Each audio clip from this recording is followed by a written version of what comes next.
Welcome to तुम से तुम तक। कभी कभी जिंदगी हमें ऐसे मोड़ पर लाकर खड़ा कर देती है जहां सच्चाई हमारे सामने होती है, लेकिन हम उसे देख नहीं पाते।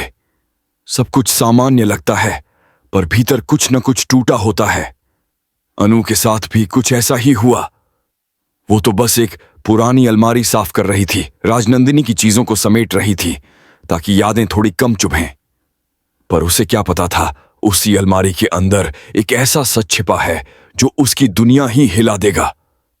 वो फाइल धूल से भरी हुई थी, पुरानी और फीकी। शायद किसी ने जानबूझकर उसे छिपाया था। अनु ने धीरे से वो फाइल खोली। शुरू में उसे कुछ पुराने कागज दिखे, कुछ तस्वीरें, कुछ रिपोर्टें। लेकिन जैसे जैसे उसने पढ़ना शुरू किया, उसके चेहरे का रंग बदलने लगा। हर पन्ने पर ऐसा रहस्य लिखा था जो उसके भरोसे को तोड़ने के लिए काफी था। फाइल में सिर्फ आर्या का नाम नहीं था, बल्कि राजनंदिनी की मौत से जुड़ी बातें भी थीं। वो मौत जो अब तक एक हादसा समझी जाती थी, शायद कोई हादसा थी ही नहीं। शीट्स पुंजम नहीं आई। अनु के हाथ कांप रहे थे, दिल धड़क रहा था। वो सोच भी नहीं पा रही थी कि क्या करे। क्या ये सच है या किसी ने ये सब झूठे सबूत रख दिए हैं? हर पन्ने के साथ अनु के दिमाग में पुरानी बातें घूमने लगीं। राजनंदिनी का चेहरा, उसकी मुस्कान, उसका अचानक चला जाना और फिर आर्या का बदलता हुआ व्यवहार। उसे याद आया कि राजनंदिनी की मौत के बाद आर्या कितना चुप हो गया था। वो नजरें चुराने लगा था, बातों में उलझाने लगा था, और अब जाकर समझ आया शायद वो किसी सच्चाई को छिपा रहा था। अनु ने फाइल में एक मेडिकल रिपोर्ट देखी। उसमें लिखा था कि राजनंदिनी को गिरने से पहले जहरीला पदार्थ दिया गया था। रिपोर्ट पर एक पहचान न आने वाला हस्ताक्षर था। उसके पास कुछ तस्वीरें भी थीं, राजनंदिनी और आर्या की किसी बहस की। सब कुछ ऐसे रखा गया था जैसे कोई चाहता था कि ये सब कभी न मिले। उसने धीरे धीरे गहरी सांस ली और कुर्सी पर बैठ गई। उसके मन में तूफान चल रहा था। क्या आर्या वही इंसान है जो वो समझती थी, या वो किसी और की साजिश में फंसा हुआ था? अनु को एक बात और याद आई।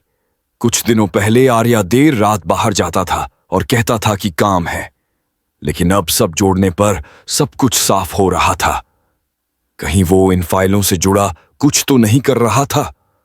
अब अनु जान चुकी थी कि ये सिर्फ एक पुरानी फाइल नहीं है, ये एक ऐसा राज है जो उसकी जिंदगी को हमेशा के लिए बदल देगा। वो सोच रही थी, क्या उसे ये फाइल आर्या को दिखानी चाहिए या पहले सच को पूरी तरह जान लेना चाहिए? उसके दिल में डर था, लेकिन जिज्ञासा उससे बड़ी थी। वो जानना चाहती थी कि इस फाइल में और क्या है।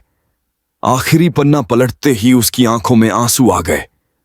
वहां लिखा था, राजनंदिनी की मौत सिर्फ एक हादसा नहीं थी। बस यही एक लाइन काफी थी सब कुछ बदल देने के लिए। अनु अब तय कर चुकी थी, वो इस सच को छिपने नहीं देगी, चाहे इसके लिए उसे कुछ भी करना पड़े। सच कभी शांत नहीं रहता, वो एक ना एक दिन बाहर आता ही है। अनु अब उस मोड़ पर खड़ी थी जहां से पीछे लौटना मुमकिन नहीं था। उसने फाइल बंद की, पर मन में सवालों की गूंज रुक नहीं रही थी। क्या आर्या ही जिम्मेदार है, या कोई और है जिसने सब कुछ उसके सिर मढ़ दिया? रात गहरी थी, खामोशी में बस दिल की धड़कन सुनाई दे रही थी। अनु को अब हर छोटी बड़ी बात याद आने लगी थी। राजनंदिनी के आखिरी दिन, उसकी आंखों में छिपा डर, और वो अधूरी बात जो वो कहना चाहती थी। शायद वो कुछ जानती थी, कुछ ऐसा जो उसके लिए खतरनाक बन गया। फाइल के अंदर एक और पन्ना था, एक ईमेल की कॉपी। भेजने वाला था अननोन आईडी और रिसीवर था आर्या। मैसेज में लिखा था, अगर तुमने कुछ कहा तो सब जान जाएंगे। अनु की आंखें चौड़ी हो गईं, मतलब आर्या पर दबाव था। किसी ने उसे चुप कराया था। शायद आर्या उतना दोषी नहीं था जितना वह दिखता था। अब अनु के मन में दो तस्वीरें थीं, एक आर्या की जो झूठ बोल रहा था, और दूसरी वो जो शायद किसी के डर में जी रहा था। लेकिन सबसे बड़ा सवाल अब भी वही था, राजनंदिनी की मौत कैसे हुई? अगले पन्ने में एक गवाही थी। किसी ने लिखा था कि जिस रात राजनंदिनी की मौत हुई उसी रात उसके कमरे के पास किसी और की आवाज भी सुनी गई थी। वो आर्या नहीं था तो फिर कौन था? अनु की सांसें तेज हो गईं। उसे समझ आया कि सच सिर्फ आर्या के बारे में नहीं था, कोई और था जिसने सब कुछ रचा। शायद वही जिसने ये फाइल बनाई। अब अनु के पास दो रास्ते थे। एक, वो सब कुछ भूल जाए और शांत रहे। दूसरा, वो इस फाइल को इस्तेमाल करे और पूरी सच्चाई सबके सामने लाए। उसने फोन उठाया।